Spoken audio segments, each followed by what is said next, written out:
Good morning friends, चर्चा with Rajiv में आपका स्वागत है। आज फिर मैं बड़ी बड़ी बातों के बीच में दो छोटी बात लेकर के आपके सामने आया हूं, जिस पर हम आपसे चर्चा करेंगे और मुझे उम्मीद है कि आप इस चर्चा को लाइक ही नहीं करेंगे बल्कि इस चर्चा को आप आगे बढ़ाएंगे।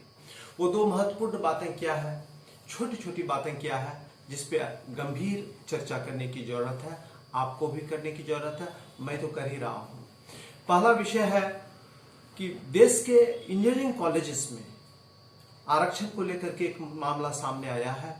अब कांग्रेस प्रेसिडेंट सोनिया गांधी ने भी सरकार को खत लिखा है और उसमें उन्होंने सरकार से आग्रह किया है कि NEET JEE के थ्रू जो इंजीनियरिंग कॉलेजेस में एडमिशन्स होते हैं,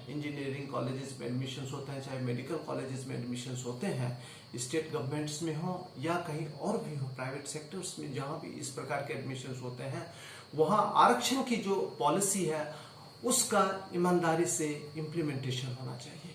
मित्रों, एक ये बहुत बड़ा सवाल है। अपने हिंदुस्तान में बार बार आरक्षण को लेकर के इस प्रकार के सवाल खड़े किए जाते हैं या सवाल खड़े होते रहते हैं, चाहे वो इंटेंशनली हो या अनइंटेंशनली हो।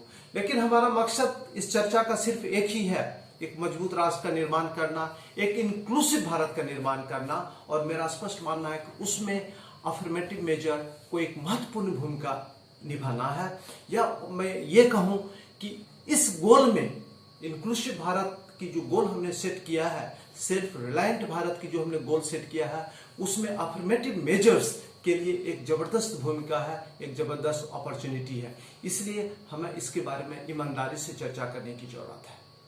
देश के किसी भी शैक्षणिक संस्थानों में, चाहे वो प्राइवेट सेक्टर में हो, चाहे गवर्नमेंट सेक्टर में हो, चाहे वो इंजीनियरिंग से रिलेटेड हो, मेडिकल कॉलेज से रिलेटेड हो, किसी भी लेवल पे अगर वहाँ एडमिशन होता है तो समाज के जो शेड्यूल कास्ट, शेड्यूल ट्राइब्स और ओबीसीज जो बच्चे हैं, जो संविधान में उनके लिए जहां आरक्षण की एक बहुत ही मजबूत और ईमानदारी से व्यवस्था की गई है, उसका पालन बिल्कुल होनी चाहिए। और ये हम सबों का कर्तव्य है कि हम यह सब सुनिश्चित करें कि reservation policy which has been adopted by the Constitution of India and approved by all sections of the society, that needs to be implemented very seriously, very honestly. जब मैं कहता हूं approved by all sections of the society, तो इसको मैं थोड़ा सा briefly elaborate कर दूं।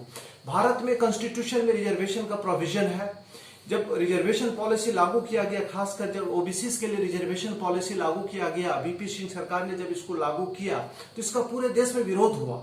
जिन लोगों ने आरक्षण का विरोध किया वो सुप्रीम कोर्ट गए। सुप्रीम कोर्ट में इस पर सुनवाई हुई। सुनवाई तकरीबन 2.5-3 साल हुई। 2.5-3 साल सुनवाई के बाद सुप्रीम कोर्ट ने भी सरकार के इस डिसीजन पे मुहर लगाया और सबने इसको एक्सेप्ट किया। यानी कि जुडिशरी, लेजिस्लेचर, एग्जीक्यूटिव और डेमोक्रेसी में जो सबसे इंपॉर्टेंट स्टेक होल्डर है, we the people of the country, हम सब ने इस बात को ईमानदारी से एक्सेप्ट किया कि now since the decision has been accepted and approved by even the Supreme Court of the country, so the policy of reservation has to be implemented effectively and honestly.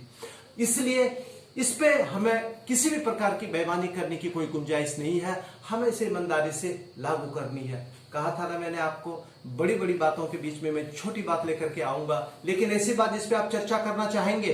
एक मजबूत भारत बनाने के लिए इन सारे विषयों पर ईमानदारी से चर्चा करने की जरूरत है। देश में जो आज भेदभाव है, जो खाई है, उसको मिटाने के लिए अफर्मेटिव मेजर्स को एक महत्वपूर्ण रोल अदा करने की जरूरत है और इसके प्रति हमें ईमानदारी से प्रयास करने की जरूरत है।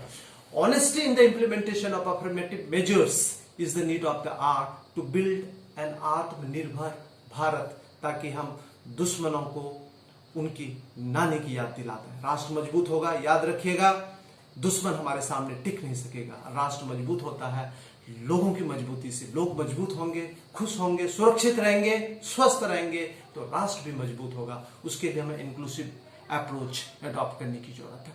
मित्रों, दूसरा सब्जेक्ट, दूसरा इश्यू, दूसरी छोटी बात जो मैं आपके साथ लेकर के आया हूं, बड़ी बड़ी बातों के बीच में, वो उस पर भी आपने कभी चर्चा नहीं की होगी, लेकिन मेरा काम है, राजीव चर्चा विद राजीव का एक ये ऑब्जेक्टिव है कि हम आपको ऐसे ही छोटी छोटी बातों के बारे में याद दिलाते रहे, जिसपे आप चर्चा करना चाहेंगे।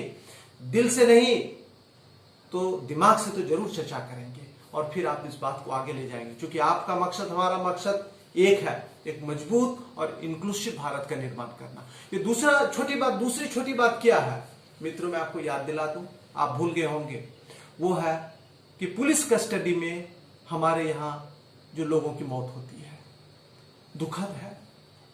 पुलिस कस्टडी में किसी की भी मौत नहीं होनी चाहिए। It should not happen at all. कोई पुलिस की कस्टडी में है यानी सेफ लोगों की कस्टडी में है। पुलिस एक हमारे सोसाइटी का एक इंपॉर्टेंट पार्ट है। अगर कोई इंसान, अगर वो बदमाश भी है, अगर वो पुलिस की कस्टडी में है, तो पुलिस ये सुनिश्चित करती है कि उसे किसी भी प्रकार का नुकसान ना हो और उसको जो भी सजा दी जाएगी वो कोर्ट से सजा मिलेगी। लेकिन दुर्भाग्यवश अपने देश में पुलिस कस्टडी में लोगों की मृत्यु होती है, लेकिन इस पर आवाज बहुत कम उठती है। क्यों? आपने इस पर कभी सोचा? इसलिए कि ज्यादातर जो पुलिस कस्टडी में जिन लोगों की मौत होती है वो गरीब लोग होते हैं, लेसर मॉर्टल्स होते हैं। आप उसके बारे में चर्चा नहीं करते हैं। इसके बावजूद नहीं करते हैं कि उनकी संख्या देश में सबसे ज्यादा है। आज 80 करोड़ लोगों को खाना देने की जरूरत पड़ रही है क्योंकि वो गरीब लोग हैं। कोरोना पेंडेमिक की वजह से उनकी नौकरी चली गई, उनको जीविकोपार्जन का जो साधन था वो डिस्ट्रॉय हो गया। तो आज भारत सरकार को ये फैसला लेना पड़ा कि नवंबर तक हम उनको फ्री में उनके लिए हम राशन उपलब्ध कराएंगे। एक बहुत बड़ी चुनौती है, लेकिन हम सब मिलकर के इस चुनौती का सामना करेंगे, इसे पूरा करेंगे। अब बताओ, आपसे डाटा शेयर करता हूं कि अपने देश में पुलिस कस्टडी में जो डेटा है एनसीआरबी के पास, एनसीआरबी जो यूनियन होम मिनिस्ट्री का एक यूनिट है, नेशनल क्राइम रिकॉर्ड्स ब्यूरो, उनके पास जो डेटा है वो डेटा मैं शेयर आज आपसे कर रहा हूं। 2018 में 70 people lost their lives in the police custody. 70 लोगों की पुलिस कस्टडी में मृत्यु हुई। बिल्कुल नहीं होनी चाहिए। क्यों हुई, कैसे हुई, ये जांच का विषय है। हमारा आपका काम है कि चर्चा करके, छोटी छोटी बातों पे चर्चा करके इस तरह की चीजों को सरकार के नोटिस में लाना, और सरकार का काम है कि इसको जांच करा करके सुनिश्चित करना ऐसा ना हो। 2017 में 100 लोगों की पुलिस कस्टडी में मौत हुई थी। 2016 में 92 people lost their lives while they were in the police custody. In 2015, 97 people lost their lives, while in 2014, 93 people lost their lives. आप नंबर पे मत जाइए। 93 लोगों की मृत्यु हुई या 70 लोगों की मृत्यु पुलिस कस्टडी में हुई। आप ये मत कहिए इतना बड़ा देश है, अगर इतनी लोगों की मृत्यु किसी वजह से हो गई तो क्या फर्क पड़ता है? बहुत बड़ा फर्क पड़ता है, क्योंकि आप एक भी लाइफ को, आप एक भी इंसान को जिंदा नहीं कर सकते हैं, तो आपको किसी को मारने का भी हक नहीं है। दोस्तों, आज पुलिस रिफॉर्म्स की बहुत जरूरत है। कानपुर में जो हुआ आपने देखा, लॉ एंड ऑर्डर का जो प्रॉब्लम देश में है उसको हमें मजबूत करने की जरूरत है और सबको मिलकर के इस दिशा में कार्य करने की जरूरत है। हमें ये भूलने की कदापि हम कोशिश भी नहीं कर सकते हैं the fact that the police is an important part of our life. और पुलिस को हमें रेस्पेक्ट भी देनी है और पुलिस को भी अपने बिहाफ पे सुनिश्चित करना है कि उनके द्वारा कोई भी कार्य ऐसा ना हो जिसपे उस पर उंगली उठे। मित्रों, कैसा लगा आपको चर्चा विद राजीव?